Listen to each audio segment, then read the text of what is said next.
All right, today we are diving headfirst into a story that has been absolutely everywhere, the Epstein Files. Look, it's a total whirlwind of accusations, rumors, speculation, you name it. But we're going to cut through all that noise. We're going to focus on one thing and one thing only. What do these documents actually say?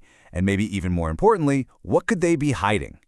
So here's the question that's on everyone's mind, right? Millions of these secret Epstein files get dropped, and bam! Trump's name is in there. It set off an absolute media frenzy. But what's really true? Because here's the thing.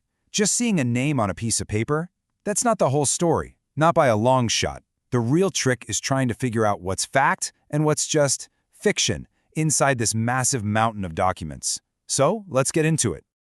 Okay, so before we can even begin to untangle all this controversy, we've got to get our bearings. We need to understand where all this information is coming from in the first place. So let's do a quick reset. Who exactly was Jeffrey Epstein, and what are these files everyone is talking about? All right, so at the very center of this whole web, you've got Jeffrey Epstein. On the surface, he was this super wealthy financier, rubbing elbows with a whole list of powerful people, politicians, celebrities, CEOs. But underneath all that glitz and power, he was something much darker, a convicted sex offender, guilty of trafficking minors. Now, when you hear the Epstein Files, don't picture some neat, single report. That's not what this is. Think of it more like a gigantic, messy data dump, straight from the Department of Justice. We're talking emails, FBI interviews, those infamous flight logs, sworn testimonies, the whole shebang. It's all aimed at exposing Epstein's entire criminal network and, well, everyone who was in it.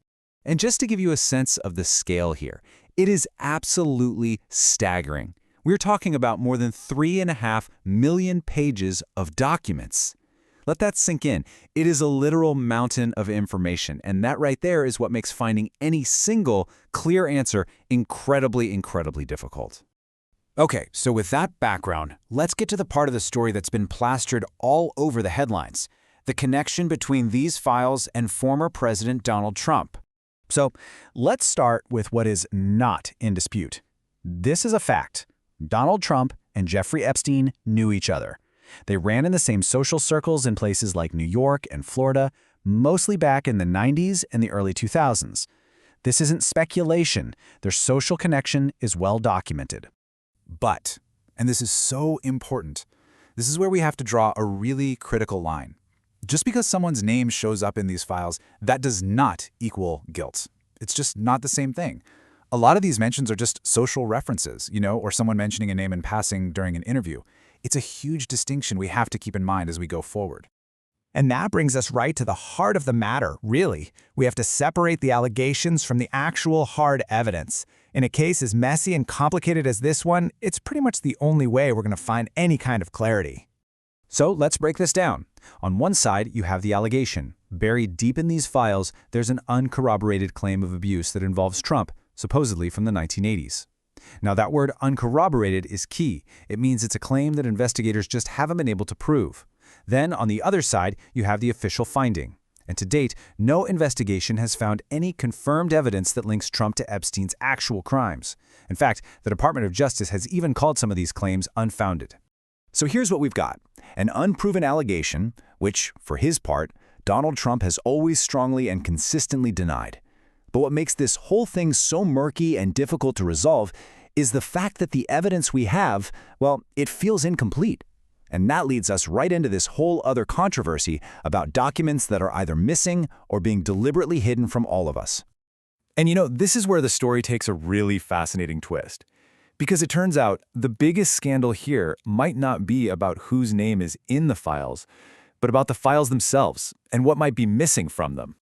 Right, so all the headlines are screaming about the famous names that are popping up, but a lot of investigators are actually asking a totally different question. What about the names we can't see? Suddenly, the integrity of this whole document release has become a massive issue. It suggests that the real story might be hiding in the information that's been kept from us. So what's the deal here? Well, for starters, there are somewhere between 30 and 37 pages of FBI records that are just not there. They haven't been released. On top of that, a lot of the pages we did get are just covered in black marks, heavily redacted with really important names blacked out. And this has led lawmakers from both sides of the aisle to wonder, is this a cover-up, or is there some other reason for all this secrecy, like protecting privacy or maybe ongoing investigations? And if that wasn't enough, the release itself was, frankly, a mess. In what is just a terrible, terrible failure, the identities of some of Epstein's victims were accidentally exposed, which caused just unimaginable harm.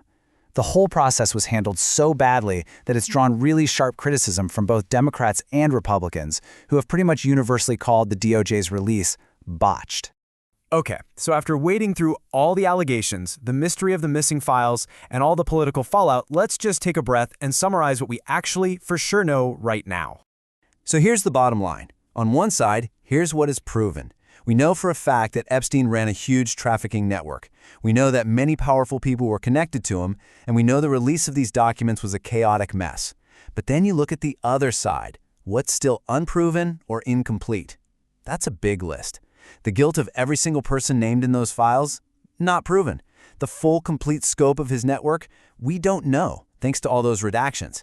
And, maybe most importantly, we have no idea what's in those missing FBI pages. So what's the takeaway here? It's this.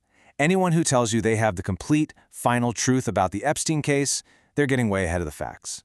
The reality is right now this is still a giant, incredibly complex puzzle. And as we've just seen, a whole lot of the most important pieces are still missing from the box. And that really leaves us with the ultimate question, doesn't it? With so many files blacked out, with pages literally missing, and with a release process that was so flawed, this story is clearly incomplete. It feels like the biggest secrets might still be hidden away. And it really forces us all to ask, will we ever get the full truth?